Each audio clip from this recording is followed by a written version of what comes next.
세계 조선업계를 이끄는 한국의 HD현대, 여기가 한때 최강자였던 미국의 조선산업 재건을 돕는다는 소식. 이거 상당히 파격적이죠? 그것도 수십억 달러 규모의 투자 프로그램을 통해서 말입니다. 네, 그렇죠. 이게 그냥 단순한 해외 투자가 아니라 뭐랄까 훨씬 더 복잡하고 좀 전략적인 움직임의 시작 같아요. 여러분이 공유해 주신 자료들을 쭉 보니까 한미 양국의 산업, 또 안보, 그리고 글로벌 경쟁 구도까지 다 얽혀 있는 그런 이야기입니다. 맞습니다. 그래서 오늘 여러분이 보내주신 이 자료들을 가지고 HD현대, 그리고 미국의 거대 사모펀드죠. 서버러스 캐피털, 또 한국산업은행, 이 셋이 함께 추진하는 마스가 프로젝트. 이게 과연 실체가 뭔지, 또 그 배경과 의미는 무엇인지 좀 깊게 파헤쳐 보겠습니다. 네, 이 협력이 구체적으로 그럼 어떻게 시작된 건지, 또 각자는 어떤 역할을 하는지, 그리고 궁극적으로 뭘 목표하는지, 이게 또 여러분이나 우리 산업에 어떤 영향을 미칠 수 있을지 이런 부분들을 좀 집중적으로 살펴보겠습니다. 자, 그럼 이 중요한 한미 파트너십에 대한 심층 분석 바로 시작해 볼까요? 좋습니다. 이 거대한 협력 공식적인 시작은 2025년 8월 25일이었죠. 미국 워싱턴 DC에서 열린 한미 제조업 파트너십 MOU 체결식. 자료 보니까 꽤 중요한 행사였던 것 같아요. 네, 맞습니다.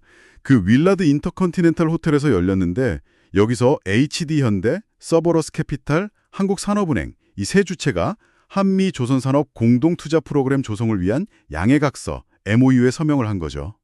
이게 그냥 뭐 문서에 사인했다 이걸 넘어서요. 한미 정상회담 이후에 양국 간 조선산업 협력이 구체적인 형태로 나타난 첫 사례다. 이런 점에서 의미가 크다고 봐야 합니다. 참석자들 면면을 봐도 무게감이 느껴지는데요.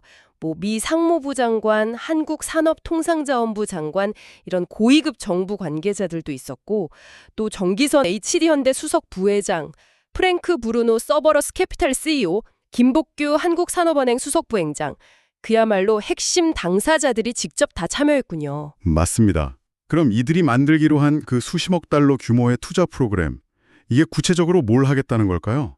자료들을 보면 목표는 아주 분명해요. 미국 조선업 자체는 물론이고 해양 물류 인프라, 그리고 첨단 해양 기술, 여기에 투자해서 미국과 동맹국의 전반적인 해양 역량을 다시 키우고 강화하겠다 이겁니다. 목표는 굉장히 원대해 보이는데 구체적인 투자 방향 같은 것도 좀 명시되어 있나요? 그냥 돈만 넣는 건 아닐 텐데요. 당연하죠. 크게 세 가지 축으로 나뉩니다. 첫째는 가장 직접적으로는 경쟁력을 잃은 미국 조선소들을 인수해서 현대화하는 것. 둘째는 미국 내 조선 기자재 업체들에 투자해서 그 취약한 공급망을 강화하는 거고요. 셋째는 자율운항이나 AI 같은 미래 기술 개발에 투자해서 아예 첨단 조선 기술 기반을 새로 닦겠다. 이런 겁니다. 와, 이게 단순히 낡은 공장 고치는 수준이 아니라 거의 산업 생태계 전반을 뿌리부터 바꾸려는 그런 시도처럼 들리네요. 여기서 각 참여자의 역할 분담이 참 흥미로운데요. 특히 HD현대는 어떤 역할을 맡는 건가요? 기술력이 워낙 뛰어나니까요. 네, HD현대는 단순 자금 투자자가 아니에요. 앵커 투자자이면서 동시에 기술 자문사 역할을 수행합니다. 이게 핵심인데요. 그러니까 자기들이 가진 세계 최고 수준의 조선 해양 기술과 경험을 바탕으로 투자할 만한 대상인지 기술적으로 검토하고 또 실제로 어떻게 경쟁력을 높일 수 있을지 성장 가능성은 어느 정도인지 이런 걸 판단해서 투자 결정 과정에 깊숙이 관여한다는 의미입니다. 어떻게 보면 기술적인 방향키를 쥐는 셈이죠. 기술적인 부분은 HD현대가 딱 중심을 잡아주고 그럼 실제 투자 집행이나 관리는 누가 담당하는 건가요? 그 역할은 이제 서버러스 캐피탈이 맡습니다. 이들은 투자 프로그램 운용사로서 전체적인 투자 전략을 짜고 관리하는 책임을 지고요. 그리고 한국산업은행은 국내 다른 투자자들의 참여를 이렇게 좀 이끌어내고 관련 구조를 설계하는 등 프로그램이 성공적으로 안착하도록 지원하는 역할을 하게 됩니다. 그렇군요. 기술 리더십은 HD현대, 자금 운용 전문성은 서버러스, 그리고 추가 자금 유치나 지원은 산업은행. 이렇게 딱 역할 분담이 이뤄지는 거네요. 근데 이렇게까지 대규모 자본과 기술을 투입해서 미국의 핵심 산업 중 하나인 조선업을 되살리려고 하는 이유가 뭘까요? 도대체 지금 미국 상황이 어떻길래요? 이 배경을 좀 더 깊이 들여다볼 필요가 있겠어요. 네, 그 지점이 아주 중요합니다. 왜 하필 지금이냐 하는 질문이죠. 자료에 나타난 미국의 현실을 보면 생각보다 훨씬 심각해요. 2024년 기준으로요. 미국 조선업이 전 세계 선박 수주 시장에서 차지하는 비중이 0.1%에 불과합니다. 0.1%요? 와, 잠깐만요. 0.1%면 이건 뭐 거의 존재감이 없다고 봐야 하는 거 아닌가요? 그렇죠. 사실상 산업 기반이 거의 붕괴된 상태라고 할 수 있습니다. 불과 수십 년 전만 해도 정말 세계 최강이었는데 말이죠. 아니, 어떻게 이렇게까지 된 걸까요? 미국인데. 자료에서 그 원인 같은 것도 좀 짚어주나요? 이게 뭐 한 가지 이유만은 아니고요. 복합적인 요인들이 작용했습니다. 우선 민간 상선 조선소는 물론이고 해군 함정 만드는 군용 조선소들까지 시설 노후화가 너무 심각해요. 수십 년간 제대로 된 투자가 안 이루어진 거죠. 여기에다가 숙련된 기술 인력은 계속 빠져나가고 새로운 인력 유입도 잘 안 됐고요. 그러다 보니까 자연스럽게 선박 건조 능력 자체가 크게 약화될 수밖에 없었던 겁니다. 그런 와중에 다른 나라들, 특히 중국 같은 경우는 엄청나게 치고 올라왔을 텐데요. 바로 그겁니다. 특히 중국이 막대한 정부 지원을 하고 값싼 노동력을 무기로 조선 산업을 급격하게 키워왔죠.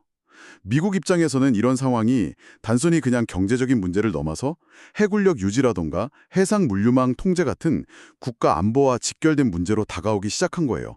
중대한 위협으로요. 더 이상 이대로는 안 된다. 이런 위기감이 팽배해진 거죠. 아하, 그래서 마스가 프로젝트가 딱 등장한 거군요. Make American Shipbuilding Great Again. 미국 조선업을 다시 위대하게 만들자. 이 구호 자체에 그런 절박함이 묻어나는 것 같네요. 자료 보니까 정치적인 배경도 좀 있다고요. 네, 자료에서는 이 프로젝트가 미국 조선업 부활에 대한 미국 정부, 특히 트럼프 행정부 시절부터 이어져 온 강력한 정치적 의지를 반영한다고 설명하고 있습니다. 그러니까 단순히 경제 논리만 가지고는 설명이 안 되고 국가 안보 차원에서 조선업 재건이 더 이상 미룰 수 없는 시급한 과제로 떠올랐다. 이렇게 봐야 합니다. 이야, 한때 세계를 호령하던 미국 조선업이 이제는 한국 같은 동맹국의 기술력에 기대야 할 정도로 상황이 역전됐다는 게 참 아이러니하면서도 이 프로젝트의 중요성을 실감하게 하네요. 자, 그럼 이 야심찬 계획의 두 핵심 축이죠. HD 현대와 서버러스 캐피탈, 이 둘에 대해서 좀 더 자세히 알아보겠습니다. 먼저 HD 현대부터요. 세계 최고 수준의 기술력은 뭐 다들 알지만 이번 파트너십에서는 구체적으로 어떤 기여를 할 걸로 기대되나요? 앞서 말씀드린 그 기술 자문 역할, 이게 핵심이고요. 정기선 HD현대 수석 부회장의 발언에서 그 방향성을 좀 엿볼 수 있는데요.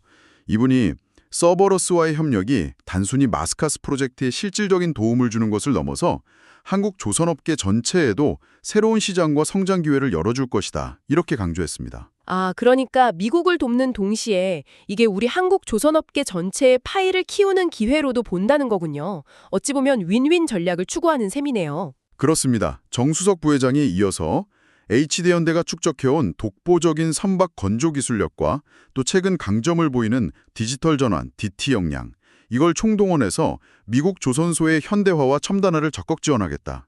그리고 이를 통해서 양국이 글로벌 조선산업의 새로운 장을 함께 열어가는 데 기여하겠다. 이런 포부를 밝혔어요. 사실 HD현대는 이미 미국 시장과의 접점을 꾸준히 넓혀왔거든요. 예를 들면 미국 최대 방산조선사인 헌팅턴 잉걸스하고 기술협력 MOU를 체결한다든가 이런 사례들이 이미 있었습니다. 아, 그렇군요. 꾸준히 미국 시장 문을 두드리면서 신뢰를 쌓아왔다는 거네요. 그럼 파트너의 서버러스 캐피탈은 어떤 회사인가요? 이름은 들어봤는데 구체적으로 어떤 배경이나 강점이 있는지, 특히 조선업 관련해서 궁금합니다. 서버러스 캐피탈은 운용자산 규모가 대략 한 600억 달러, 우리 돈으로 하면 83조 원이 넘는 어마어마한 규모의 미국의 대표적인 글로벌 대체 투자 회사입니다. 1952년에 설립됐고요. 흔히 말하는 사모펀드, PE 운용사 중에서도 규모나 영향력 면에서 최상위권, 미국 10대 사모펀드 중 하나로 꼽히죠. 투자 분야도 자동차, 항공, 군수, 금융 등 아주 다양하고요. 그런데 이 거대 금융자본이 조선업하고도 관련이 깊다는 점이 좀 흥미로운데요. 자료에서 구체적인 사례 같은 걸 언급하나요? 네, 바로 그 점이 이번 파트너십에서 중요한 부분입니다. 서버러스는 과거에 버뮤다 선사인 팀 탱커스 지분을 보유했던 경험도 있고요. 특히 미국의 주요 방산업체였던 다인코프를 인수해서 운용한 경험이 있어요. 그러니까 방산 분야에 대한 이해도가 있다는 거죠. 더 주목할 만한 건 2019년에 호주 조선사 오스타라고 손잡고 필리핀에 있던 한진중공업 수빅조선소 인수를 시도했던 이력이 있습니다. 아, 수빅조 선수 인수 시도요? 그때 얘기가 좀 있었죠. 네, 비록 최종적으로 인수에 성공하진 못했지만 이 경험을 통해서 조선소 운영과 관련된 어떤 실질적인 문제들, 이런 거에 대한 이해나 네트워크를 쌓았을 가능성이 높습니다. 아, 그러니까 단순히 돈만 되는 그런 금융 투자자가 아니라 해당 산업, 특히 방산이나 실제 조선소 운영과 관련된 경험치를 가진 전략적 투자자다. 이런 의미군요. 정확합니다. 서버러스 캐피탈의 프랭크 브루노 CEO도 HD 현대와의 이번 파트너십은 정말 전례 없는 일이라고 하면서 단순한 자본 투자를 넘어서 운영 및 기술 역량을 결합해서 새로운 기회를 창출하는 데 핵심적인 역할을 할 것이라고 기대감을 나타냈어요. 즉, 세계 최고의 조선 기술을 가진 HD 현대와 또 산업 경험을 갖춘 글로벌 자본 서버로스의 결합, 이 조합 자체가 굉장한 시너지를 낼 수 있다고 보는 거죠. 최고의 기술력과 경험 많은 금융 강자의 만남이라 이 강력한 조합이 실제 미국 조선업 현장에서는 어떤 변화를 가져올 걸로 예상해 볼 수 있을까요? 기대 효과는 앞서 말씀드린 그 세 가지 투자축을 통해서 구체화될 겁니다. 첫째는 HD 현대의 기술 자문을 받아서 미국의 노후 조선소들이 최신 설비나 스마트 공정, 디지털 기술 같은 걸 도입하면서 현대화되겠죠. 이건 당연히 생산성 향상이나 비용 절감으로 이어질 거고요. 네. 그리고 둘째는 공급망 강화. 미국 내 부품이나 기자재 업체에 투자해서 안정적인 공급망을 확보한다면 이건 미국 조선업 생태계 전반의 체질 개선으로 이어질 수 있겠네요. 이게 고질적인 문제 중 하나였다면서요. 맞습니다. 그리고 셋째, 자율운항, AI, 친환경 선박기술 같은 첨단 분야에 대한 투자는 단순히 현재의 기술 격차를 메우는 걸 넘어서는 거죠. 미래 조선 시장에서의 경쟁력을 확보하기 위한 어떤 포석이라고 볼 수 있습니다. 이 세 가지가 잘 맞물려 돌아가면서 미국 조선업의 실질적인 역량 강화, 즉 재건이 가능해질 거다 이렇게 기대하는 겁니다. 미국 입장에서의 기대 효과는 아주 분명해 보이네요. 그렇다면 이 프로젝트가 우리 한국 조선업계 전반에는 어떤 영향을 미칠 수 있을까요? HD 현대 말고 다른 국내 기업들한테도 이게 좀 긍정적인 신호가 될 수 있을까요? 네, 그럴 가능성이 상당히 높아 보입니다. 자료에 인용된 한 업계 관계자의 분석이 시사하는 바가 큰데요. 그분의 지적은 이거예요. 현재 미국 내에서는 숙련된 인력, 현대화된 인프라, 그리고 안정적인 기자재 공급망, 이 모든 게 다 부족하다. 그래서 미국 혼자 힘으로는 단기간 내에 조선 생태계를 복원하기 어렵다는 겁니다. 즉, 조선소를 아무리 현대화해도 배를 만지는데 꼭 필요한 엔진이라든가 각종 부품, 또 후판 같은 자재들을 원활하게 조달할 기반 자체가 취약하다는 거죠. 아, 바로 그 지점에서 한국 기업들에게 새로운 기회가 열릴 수 있다. 이런 말씀이시군요. 맞습니다. 이 관계자는 한국의 뛰어난 기술력과 이미 잘 구축된 기자재 산업 인프라가 거대한 미국 시장과 결합한다면 국내 관련 업계에도 장기적인 성장 동력을 제공할 수 있다고 분석했어요. 예를 들어서 HD 현대가 미국 조선소 현대화 프로젝트를 진행한다면 여기에 필요한 엔진이나 각종 핵심 부품, 철강 구조재 같은 것들을 납품하는 국내 협력 업체들이 함께 진출할 기회를 얻을 수 있다는 거죠. 또 기술력을 가진 중견 조선사들한테도 새로운 협력 모델 같은 게 생길 수도 있고요. 이야, 이건 단순히 대기업 하나가 해외 진출하는 걸 넘어서 연관된 산업 생태계 전체가 함께 성장할 수 있는 어떤 발판이 될 수도 있겠네요. 그렇습니다. 그리고 더 나아가서 이 협력은 단순한 경제나 산업적 차원을 넘어섭니다. 자료들을 보면 이번 MOU가 한미 동맹 관계를 전통적인 군사 안보 동맹에서 이제는 산업기술 동맹으로 확장하는 중요한 상징적 의미를 지닌다고 평가하고 있어요. 어쩌면 이 마스가 프로젝트가 기술력, 외교력, 산업 전략이 결합된 새로운 형태의 동맹 기반 산업 모델을 시험하는 첫 사례가 될 수도 있다. 이런 분석까지 나옵니다. 동맹 기반 산업 모델이라 상당히 흥미로운 개념인데요. 이전에는 좀 없던 그런 새로운 협력 방식이라는 건가요? 네, 특히 최근 몇 년간 국가적 지원을 등에 업고 급성장하면서 해양 패권을 추구하는 중국 조선업, 여기에 대한 공동 대응이라는 전략적 함의도 깔려 있는 것으로 보입니다. 이런 맥락에서 볼 때 세계 최고 수준의 한국 조선 기술, 그리고 막대한 자본력을 동원할 수 있는 미국 시장, 또 서버러스와 같은 노련한 글로벌 금융 파트너의 결합, 이것이 단중히 양국을 넘어서 글로벌 조선 산업의 경쟁 지형 자체를 뒤흔들 수 있는 아주 강력한 변수가 될 잠재력이 있다. 이런 평가가 나오는 거죠. 결국 이 프로젝트는 단순히 배를 더 잘 만들기 위한 기술과 자본의 만남, 이걸 넘어서서 글로벌 경쟁 구도 속에서 벌어지는 훨씬 더 거대한 전략적 게임의 일부로 봐야 한다. 이런 거군요. 앞으로 구체적으로 어떤 결과물들이 나올지 계속 주시해야겠습니다. 자, 오늘 저희가 함께 살펴본 내용들을 한번 정리해 보겠습니다. 세계 최고 수준의 조선 기술을 보유한 한국의 HD현대가 미국의 대형 사모펀드 서버러스 캐피탈 그리고 한국산업은행과 손을 잡았습니다. 그래서 미국 조선업 재건을 위한 수십억 달러 규모의 공동투자 프로그램 일명 마스가 MASGA 프로젝트를 추진하기로 했다는 소식이었습니다. 네, 이건 한때 세계 최고였지만 현재 전 세계 수주 점유율 0.1%로 추락한 미국 조선업의 위기, 그리고 이를 국가 안보 차원에서 반드시 부활시키겠다는 미국의 강력한 의지가 맞물려서 탄생한 전략적인 파트너십이라고 할 수 있겠죠. HD현대는 핵심 기술과 노하우를 제공하고 서버러스는 투자 운용과 산업 경험, 또 산업은행은 국내 자금 유치를 지원하면서 시너지를 모색할 것으로 기대됩니다. 네. 이 프로젝트는 크게 미국 조선소 인수 및 현대화, 또 취약한 공급망 강화, 그리고 자율운항 AI 같은 첨단 기술 개발이라는 세 가지 축을 통해서 미국 조선업의 실질적인 역량 강화를 목표로 하고요. 동시에 이는 한국의 우수한 조선 기자재 업체들, 그리고 기술력 있는 중견 조선사들에게도 거대한 미국 시장 진출이라는 새로운 기회를 열어줄 수 있다는 잠재력을 안고 있습니다. 맞습니다. 더 나아가 단순한 산업협력을 넘어서 한미동맹을 경제기술동맹으로 확장하는 그런 상징적인 의미까지 지니고 있죠.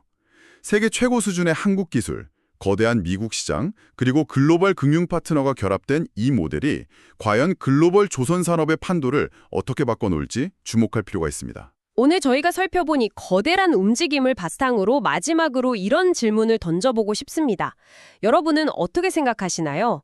이처럼 막대한 자본과 명확한 전략적 목표를 가진 마스가 프로젝트가 단순히 미국 조선업의 부활을 넘어서 향후 10년, 20년 뒤에 글로벌 교역 항로나 해군력 균형 같은 더 큰 지정학적 판도에까지 영향을 미칠 수 있을까요? 그거 참 흥미로운 질문입니다. 한국의 강력한 제조업 역량과 미국의 산업적 야망, 그리고 글로벌 금융자본이 이렇게 직접적으로 결합될 때 글쎄요, 우리가 지금 예상하는 것 이상의 파급 효과나 혹은 예상치 못한 도전 과제들이 나타날 수도 있겠죠. 이 프로젝트가 어떤 길을 걷게 될지, 그리고 그것이 우리에게 어떤 의미를 던져줄지 계속해서 관심을 가지고 지켜보는 것이 중요할 것 같습니다.